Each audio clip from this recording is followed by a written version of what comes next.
So we've got Yahoo Finance's Brian Sozzi here with all the details.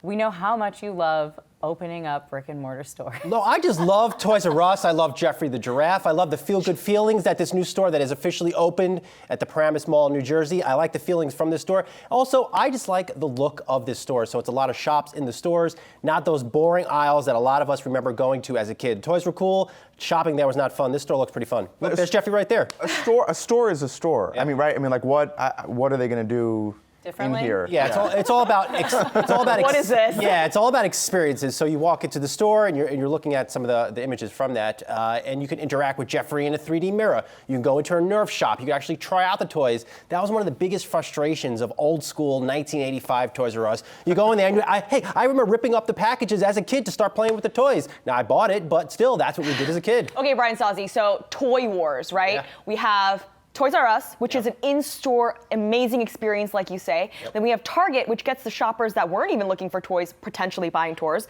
And then you have Amazon, which is a completely all-online experience. So who is going to win the Toy Wars?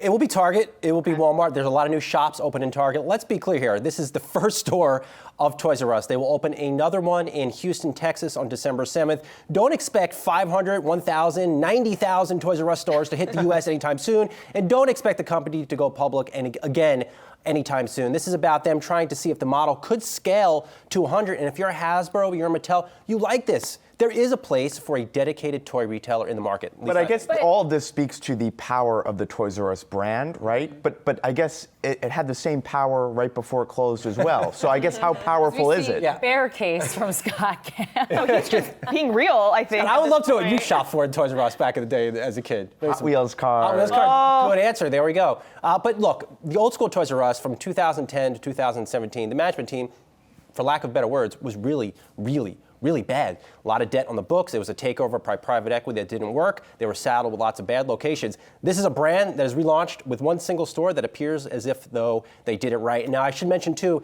the company is being led by Toys R Us's longtime merchant, chief merchant Richard Barry. He loves toys. I've talked to this guy many times. He's obsessed with toys. So if there's anybody that will get it right, it will be Richard Barry. Wait, Brian, so earlier you brought up Mattel and Hasbro. I feel like for those companies in particular, they need these partnerships with retailers, right? Because they're not really strong when it comes to direct to consumer. So what's the future for toy makers at this point? Well, if you're a Hasbro, you're a Mattel, you do like to see that a Target is finally starting to invest more in putting some emotion in its store, shopping down the toy aisle. It's not boring sections. I do think Walmart could use some work there to start opening up more shops in toys, but the toy market is big and it is growing. It's not growing fast, but it is growing. So can we just say that Toys R Us is doing this in the middle of a trade war between the U.S. and China? Can we just acknowledge that for all the people worried about the trade war? I feel like every toy you ever got as a child has always said, Made in China, Taiwan, Those Hot Wheels, Korea. the Barbies, they're all... Well, good for Toys R Us. This is a feel-good story ahead of Black Friday. Well, I was going to say, so the stores are opening today. Do you think that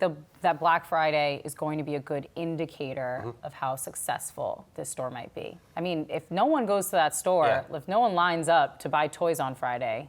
Well, it is the Paramus Mall is one of the top tier malls in the country. So by all accounts, it should be a win. They have driven a lot of internet buzz over this, to say the very least. But the assortment is very edited. It's not just they're trying out toys that may not sell. These are some of the best toys from some of the biggest names in the toy business. So they should theoretically sell. Wait, what are the in toys right now? Because when I was growing up, it was Furbies. What's cool now? The twerking llama. Twerking llama? Do you not remember? It's on this show, right? The twerking llama? Okay, fine. I clearly am not to launch. But Nerf is always a big get, and that's owned by Hasbro. Still? Nerf? Yeah, Nerf. Popular? Shooting. Yep. Nostalgia, man. Yeah. These things never go out of style.